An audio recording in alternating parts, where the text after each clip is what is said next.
Hello everyone, I'm Shayna from 8H, and in this video I'm going to do a storytelling of the story that I created titled The Brave Violinist.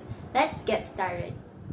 In a town called Goldston lives a young boy who loves to play the violin named Mura.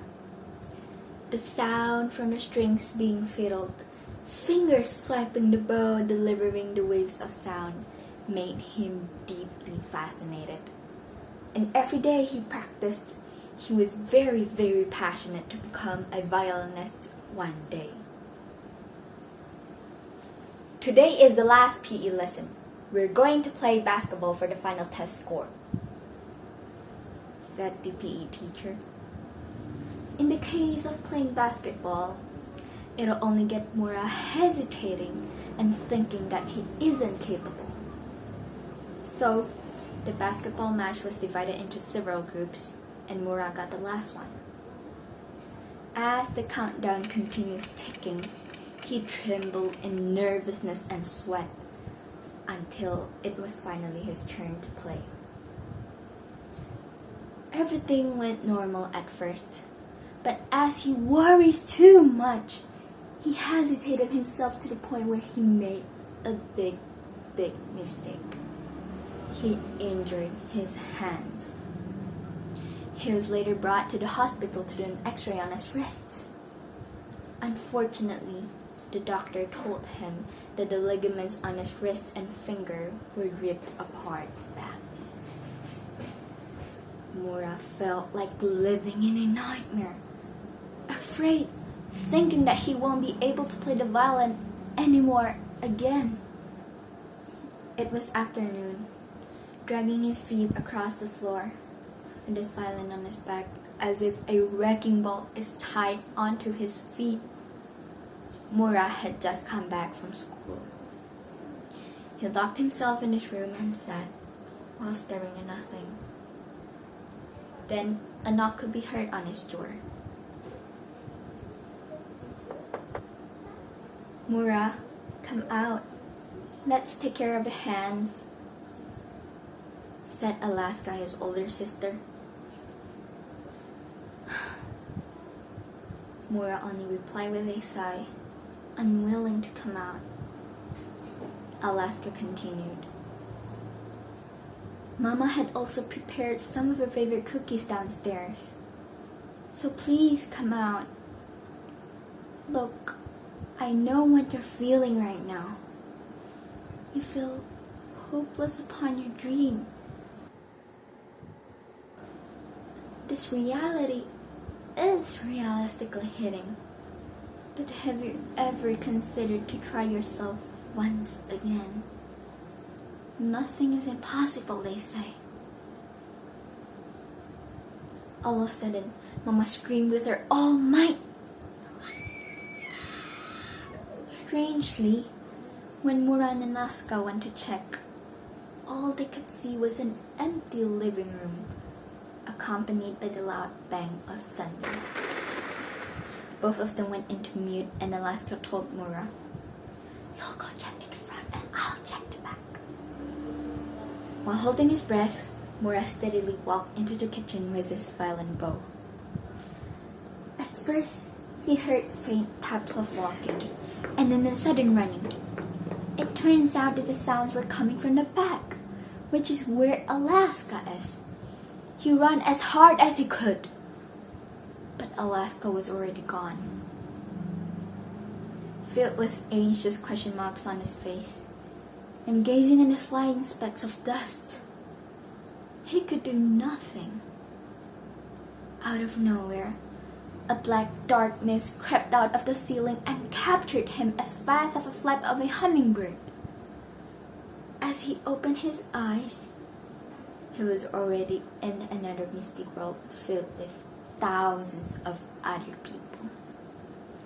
Soon after, he found Mama and Alaska shouting his name, and relieved, he reunited with them.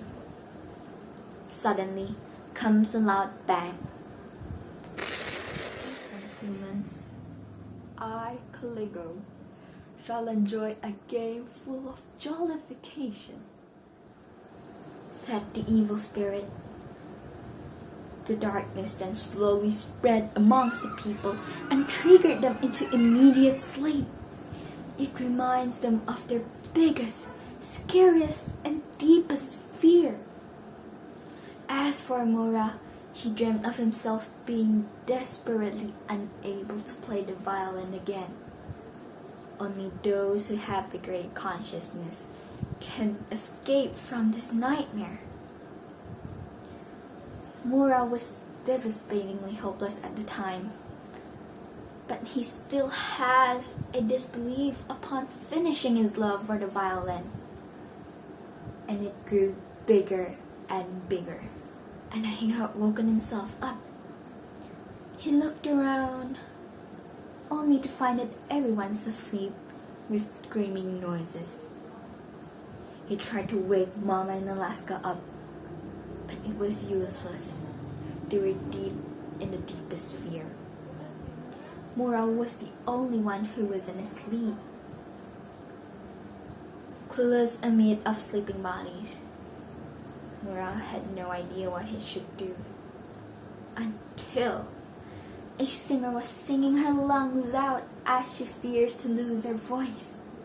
And an orphan who kept humming the tones and pitch of his childhood song as he was traumatized by his past.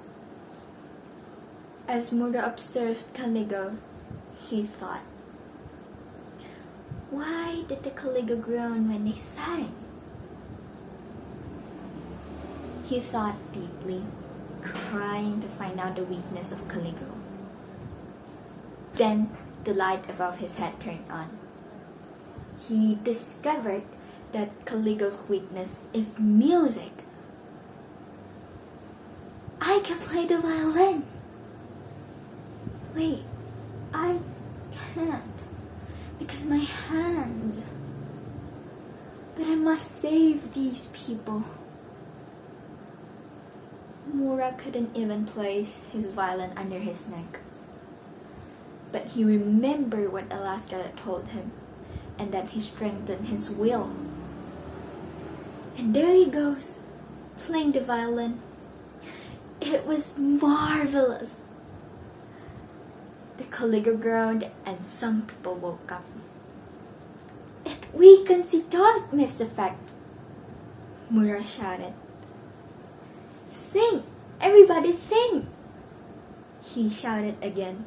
Hence, everyone who was conscious sang harmoniously one by one, and more people were playing their music instruments, and some were even dancing. The Caligo got weaker and weaker. No, no! And within a poof, everyone came back to the real world. They were glad, especially Mura. Everyone got back to their own families and comforted each other for good. At last, Mama and Alaska reunited with Mura again. Touched, they were crying and proud at the same time. The end. I hope you guys enjoyed my story. Thank you for watching and goodbye!